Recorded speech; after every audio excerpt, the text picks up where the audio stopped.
Indonesia ini hanya sembuh kalau istana sama DPR itu MPR ditelan bumi. Iya. Itu baru sembuh. Nah, jadi istana, gedung DPR itu tanahnya belah, gedungnya tenggelam, terus diputar itu, digiling sama azab Allah, mati semua. Nah, itu baru sembuh Indonesia. Nah.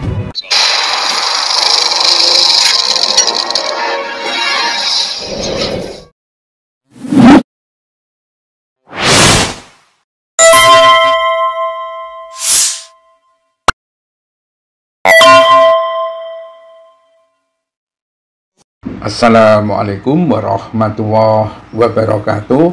Pemirsa, ini video di TikTok 22 detik saja.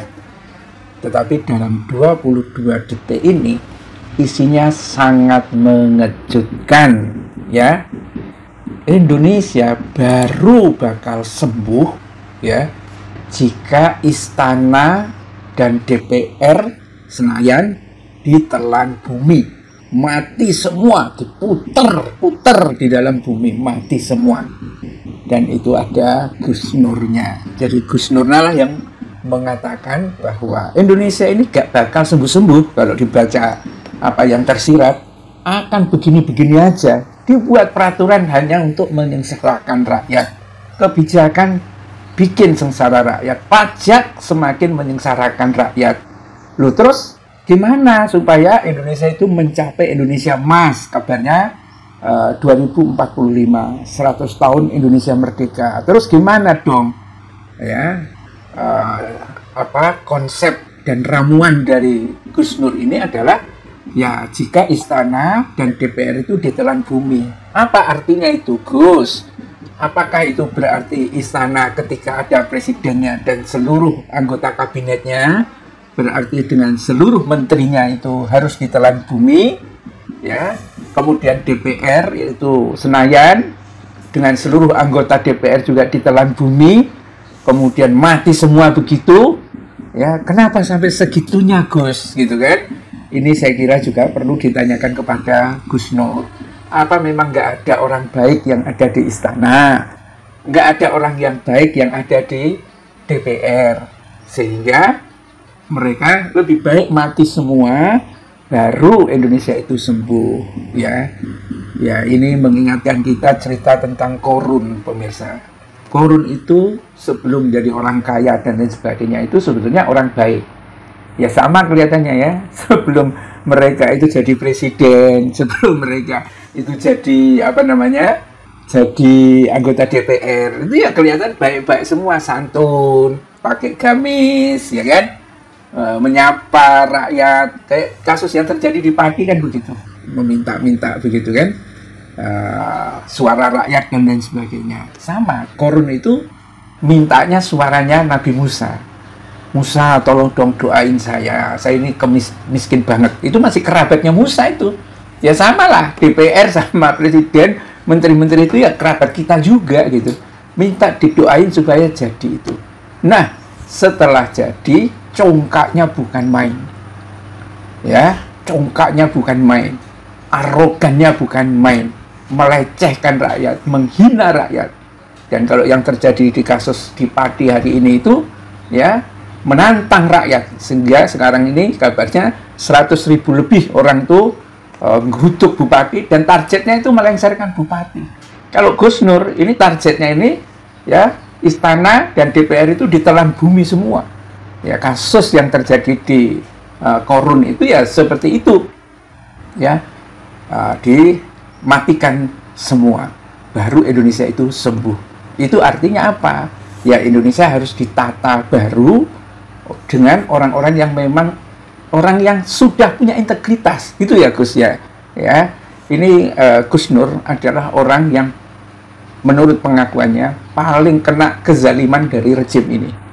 Ya, 1000% Pak itu yakin bahwa rejim Jokowi, ya, nggak tahu kalau dengan rejim Prabowo sekarang ini zalimnya bukan main, ke pribadinya Gus Nur. Kenapa, pemirsa?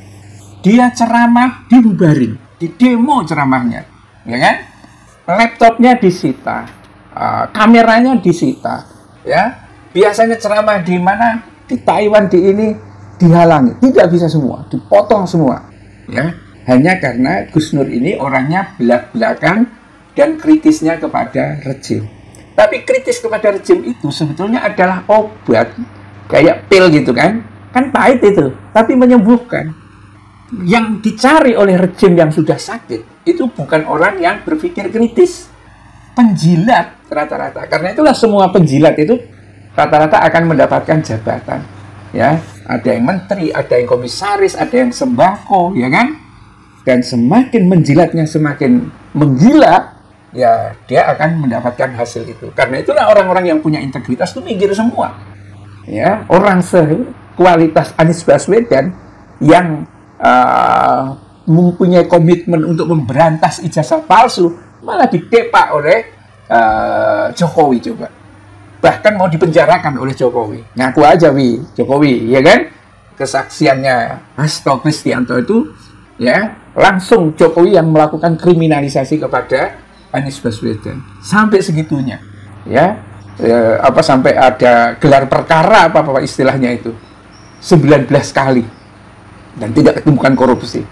Kalau Gibran, Kaisang, Bobi, kemudian Kahiyang, gelar perkara sekali 2 kali kena semua itu, karena faktanya banyak gitu loh. Nah, karena memang sudah hancur-hancuran kayak begitulah, menurut Gus Nur ini, ya itu harus ditelan bumi dulu, baru orang yang punya rekam jejak, ya, yang integritasnya tidak diragukan lagi, artinya ketika dia pernah punya kekuasaan, tidak korupsi, santun kepada rakyat, menghormati rakyat, tidak pernah berkata-kata kotor kepada rakyat, yang mimpin negeri ini, ya, itu bisa jadi akan menjadi sembuh. Nah, apa kemudian respon dari para komentator ini? Ya, dikomentari berapa orang pemirsa? 9.255 video 22 detik, yang memberikan komentar itu 9.255. Semoga terkabul doanya Gus Nur, ya. Tapi ada juga yang nambahin begini, ini Alan ini. Ya bukan hanya istana dan DPR dong Gus, kantor Polri, kemudian kejaksaan juga ditelan oleh bumi, ya. Ahmad Ramadan mengatakan baru kali ini saya setuju sama Gus Nur, ya. Tapi ada juga yang mengingatkan, bukankah doa itu lebih baik, doa yang baik-baik, takut balik yang doa akan ini. Ya kalau doa yang baik itu untuk orang yang baik, ya kan? Tapi kalau doanya kepada orang yang zolim, biasanya itu balasan. Ya, karena Gus Nur ini orang yang didolimi, baru kena rasa kalau orang kena didolimi. Tapi sekarang ini kayaknya bakal banyak yang kena zolim karena pajak nggak jelas juntrungannya. Ternyata itu naik 200% itu tidak hanya di Pati, ya, 250, ada yang 400%, ya, di Banyuwangi, di Salatiga, kayaknya di berbagai daerah, dan itu kelihatannya adalah instruksi dari pusat, ya, karena memang negara ini nggak punya duit sama sekali, tidak mampu bayar hutang, dan yang diperas adalah rakyat. Dan karena itulah, ya, kalau misalnya seandainya kejadian ini pemirsa, rela nggak kalau istana dan DPR itu ditelan bumi, ya, ya kita serahkan pada Allah Subhanahu Wa Taala aja. Billahi taufiq wal hidayah. Assalamualaikum warahmatullahi wabarakatuh.